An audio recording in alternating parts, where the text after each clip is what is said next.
So let's make this session very interactive.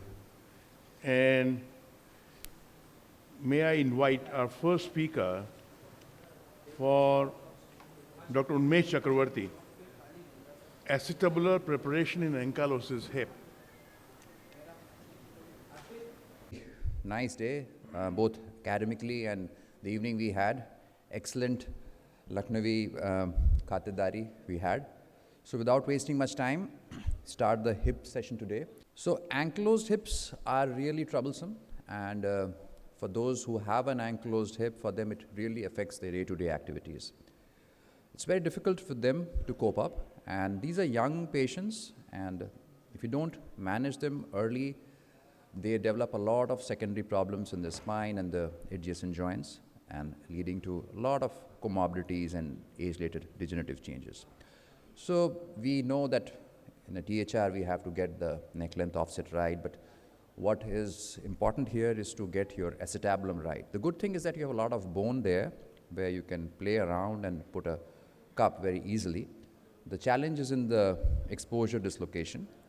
Additional imaging is helpful, not necessary I would say, but yes, it is helpful. You can visualize where you can put your cup in the best place where you have a lot of bone stock. You can even size your acetabular cup before you go in. I'm a posterior approach person, and I do everything from the posterior side. The challenges remain in the positioning because these hips, if they are fused, they have these fixed problems. This is after the patient had anesthesia, and you can see the hip is absolutely fixed at abduction, flexion, external rotation. So the spine can also be fixed, having fixed deformities, spinopelvic obliquities. So this patient had a correctable spinal deformity, which was easy.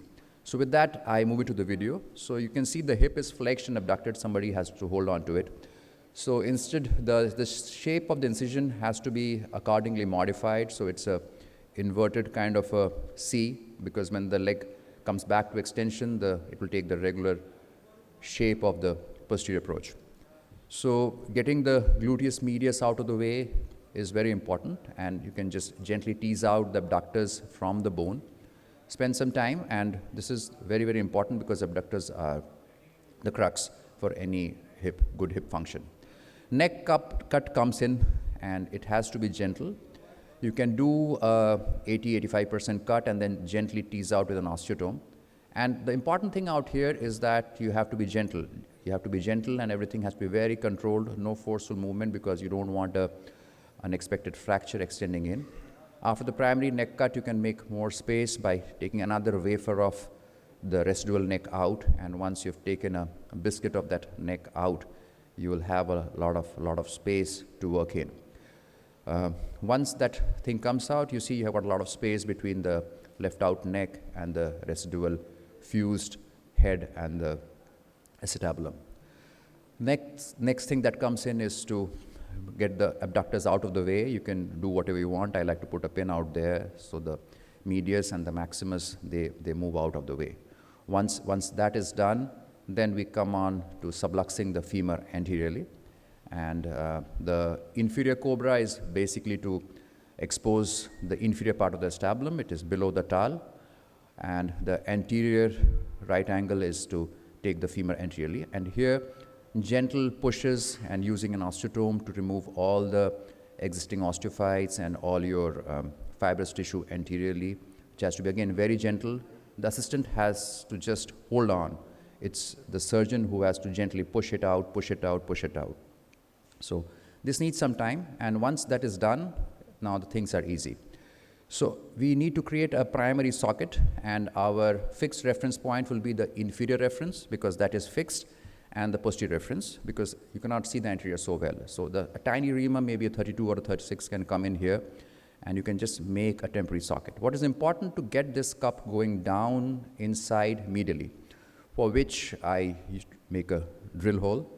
And once a drill hole has been done medially, I would use a depth gauge to measure how much bone is left. You might have 10, 15, 20 mm of bone. The idea is to ream till you have 4 to 5 mm of medial bone left.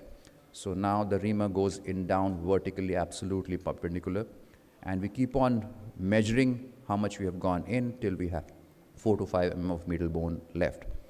So now we know that our cup is placed well medially and well inferiorly and posteriorly, now giving it the right inclination and anteversion that comes in.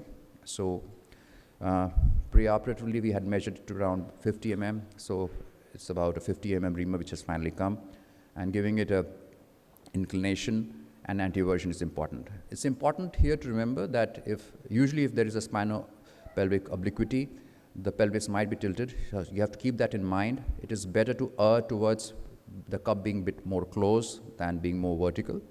And there goes in the first primary trial. Now, this might have to be changed with time, but with this trial, you can have an idea where your cup is.